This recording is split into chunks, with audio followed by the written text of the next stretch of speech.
Hi everyone. Brianna Woner is going to be joining me on here. Let me just.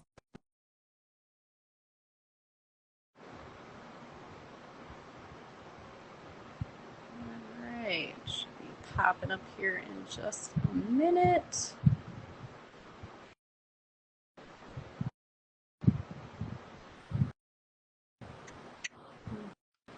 Hey there. Hey. Alright, so for those of you who haven't been watching our lives, I'm Abby Strong. This is Brianna Woner. We are hosting the Simple Wellness Summit, which starts in just a few days. Next Tuesday, June 25th, we've got 3 days of interviews with a large panel of experts on discussing various aspects of what we call simple wellness. So this is our Simple Wellness Summit to give you tips and techniques to apply wellness practices into your daily lives in a simple and doable way that you can easily work into your daily life. And this event is free, it's virtual, you'll have access to the videos for a week so you can watch them on your own time. And yeah, we're just so excited. Today we are going to be discussing a large component of wellness, which is the mind-body connection. And Brianna and I, as both yoga teachers and health and wellness coaches, definitely know the importance of the mind-body connection, right, Bree? Yeah, I mean, the mind is very, very complicated, and we can get lost in our emotions sometimes. And I guess we're also conditioned too, right? Because modern science really classifies the brain as like a part of the body, but doesn't delve into the feelings and what it can actually do until you're like on the psychology side, right? You know, if your head hurts and maybe it's a depression that's been building up or something, right? Like you go to your doctor, he's just going to try to figure out the symptoms of why your head is hurting, but he's not going to ask you questions about your thought process because in his schooling, that didn't give you the headache, right? Like we don't think about the thoughts. It's just like the brain as like an organ as opposed to it's yes, it's an organ, but it's more than that. Like the brain is the only one, I heard this the other day, the brain is the only one that named itself, and it's the only one that like talks to you. You know, like I mean, I guess your body can talk to you in pain, like ow, my shoulder hurts, but it doesn't say ow, I hurt. But your brain will say ow, that hurt. Like I'm not the only one with an internal dialogue, you know, that actually has like a voice saying I should do this, I shouldn't do that, you know. And then of course there's others that have, you know, more voices that, you know, need medication and stuff like that. But yeah, we've been conditioned to kind of separate the brain as the organ versus the brain as like this thing that really connects us to our whole body, and there's more thought into it than just like the heart where it just pumps the blood, right? Yeah, and you know, West or modern medicine, if you want to call it that, does acknowledge things like psychosomatics or like, you know, something that I've come across in my field of speech language pathology is something we refer to as psychogenic conditions, which is when you develop a pathology that is can be induced by like a traumatic experience, or you know, it has an emotional component to it.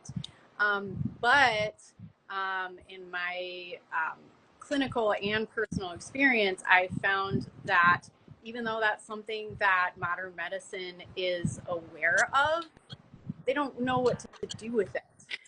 You know, like I went to an ENT a number of years ago when I was having these weird sensations in my ears, and when I would have that, it would make me really fatigued. At the time, I was learning about different audiological conditions, so I thought I might have this one specific condition. Went to the ENT to get checked out, and he said, "It's all in your head." Oh, but maybe using this nose spray might help. And it's like, okay, thanks. So how about if it's in my head or if it's stress related, how about you refer me to someone, even if stress is in your area of expertise, like, just not like dropping the ball. And so I think that's why, holistic health and wellness is so important, being able to look at the whole picture. And if you can't, if you feel like the way in which you're trying to help someone is out of your scope of practice, then you refer. But Yeah, as a professional, you should have some people in your back pocket, or just simply say, "I'm sorry, I don't have any referrals right now, but I do urge you to go, find a therapist in your network or whatever." Like, not just say, "Oh, it's all in your head. Okay, bye." Like right. we need a little bit of comfort, and I think that's what's missing too. Like, I know you learned about it in your studies, but you didn't go to like general medical school, right? Like, it's still a little bit more like specific, right? So even special, and I didn't go to medical school because I could be totally wrong with the way that the curriculum is set up. But as somebody who has been in the healthcare system as a patient, like, it seems like when you go to medical school, everything is like straightforward. This causes that, or this, but it's like A to B, as opposed to like emotional psychology, and going that way is like there is no A B. It could be AQ 1 2 3, like, and then take a spiral over here. Like, it's so much more complicated when you're talking about thoughts, right? Like on this side, like, you may be able to see the thought in the X-ray or whatever gram, but you're not delving into, okay, why did the brain just light up like that? You got to go to somebody else to go like, okay, the brain lit up like that because, how were you feeling, and trying to dissect all that, and like, Yeah. not even with the doctor. Like, I've been in a situation where the doctor comes in and like doesn't even acknowledge me as a patient. Like, even at that like basic level, like, I am not, yes, I may be patient 17 today, but my name is Brianna, and like, I have feelings. Like, Yeah. geez. We're gonna have a great interview about exactly this. One of our speakers, Heather Gross, is going to be discussing how to advocate for yourself when you go to these medical appointments, because it's just, it's become so piecemeal. And yeah, especially, I personally believe that there is still a place for Western medicine. But sometimes it can be tough when you've got like a serious health condition, knowing what kind of doctor to go to. And just feeling like when you go to a doctor or healthcare provider, like, you're getting all of your questions answered and you're not being interrupted or rushed. um, and also, I think, Bri, like you were mentioning, like, modern medicine and modern science, um, once a scientific explanation or proof for any sort of scientific theory, and yet part of science is theories, and is continuing to revise and expand upon theories as we learn new information about things. And I'm glad that so many wellness practices that up until recently science has been passing off as being woo woo, or there's no scientific evidence. they are now finding scientific evidence that these things are real. And, you know, I think for modern medicine, for modern science, this is something that those fields need in order to feel like they can validate. Whereas when you are practicing these things, like, feeling your chakras as an example, which um, I know a scientist who's developed a machine that can actually measure your chakras and your aura. And, these are the kinds of concepts that some of these things we know are real. Like we know love is real, but can we scientifically quantify it? Right. Can you No. see it? Right. It's kind of like, whatever your spiritual belief is. You can't see it, but you feel it. And even too, like if it wasn't real, there wouldn't be experts in the field. And I mean, simply like just take your hand, one hand to your arm and like get close, but don't touch it. Like you can feel the energy that your hand generates, and it's like you're touching yourself but not touching yourself.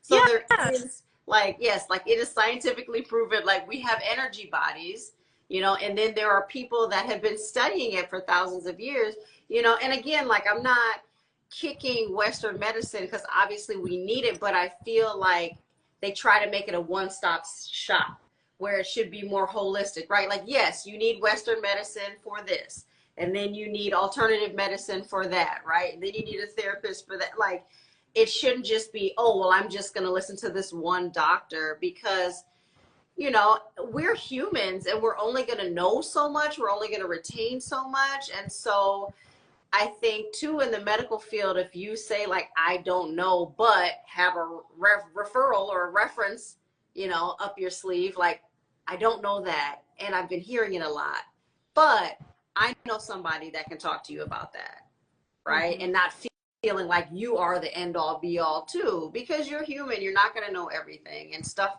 is going to slip under your radar. But like, I just feel like there's a, like, oh, well, I'm the Western medical doctor, and everything I know is like concrete, and there's nothing else outside of my scope of learning. And it's like, no, dude, like things change, and you've been taught this way, but there's so many other ways to do medicine, not just this one way, right? Like even plant medicine, like cocoa butter.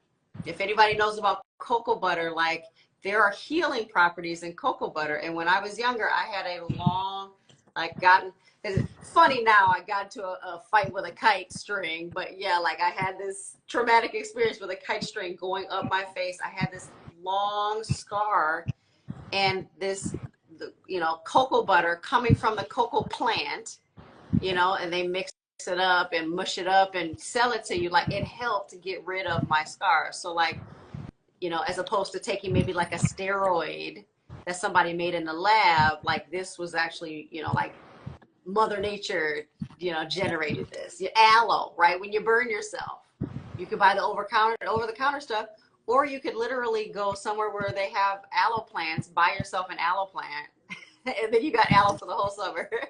Yeah. And a plant. Yeah.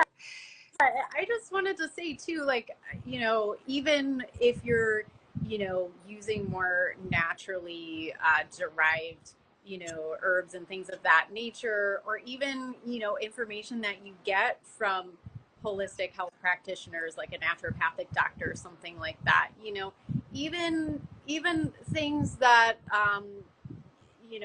people from those areas, advice or guidance they give you, I think it's super important as we keep, it's like our point we keep driving home is to, check in with yourself, listen to your body, and how, how what anyone is advising you to say or eat or consume, like just going inside and because we know our bodies the best. So, just checking in if you do start, using an herb or medication or whatever it is, just asking yourself, like, how does this make me feel, or how does this sit with me? And just, yeah, keep coming back to the body, because the mind will get caught up in thinking it knows what's best. But, you know, as we keep saying, like, your body is really what knows the best. So tuning in with that regularly is gonna help your body. It's gonna help your mind, and it's just gonna make your life flow so much more smoothly. Yes, exactly. So we'll be talking about this and more next week, Yep. Tuesday, right? We start on Tuesday, 10 o'clock Central Standard Time. So anybody on the East Coast, that's 1 hour ahead. Anybody on the West Coast, that's 2 hours behind. Anybody else around the world, you got to get that convert it yourself. I don't know off the top of my head.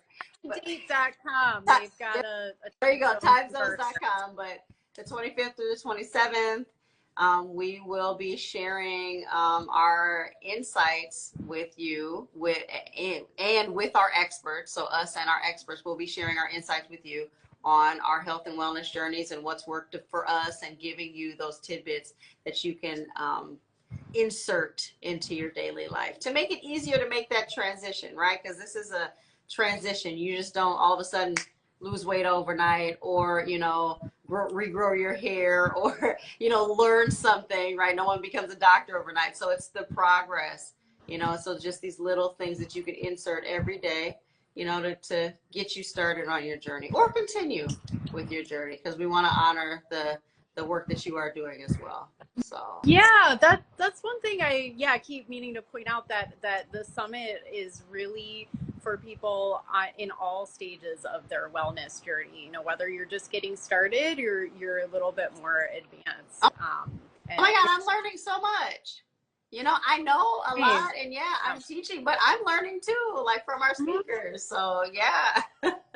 Yeah. Everybody, whether you're just starting, right, you need that like encouragement to get started, or you've been doing it for a few months, or you're, you know, a few years, decades into it, you can always learn new things, you know, to add on to your health and wellness routine.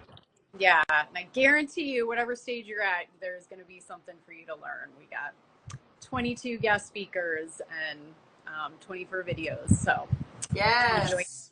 So Yeah. simplewellnessnow.info. We'll have the link below. But please join us. We cannot wait to share all of our information with you. So excited. Yes. Can't wait, guys. Bye. See you soon. Bye.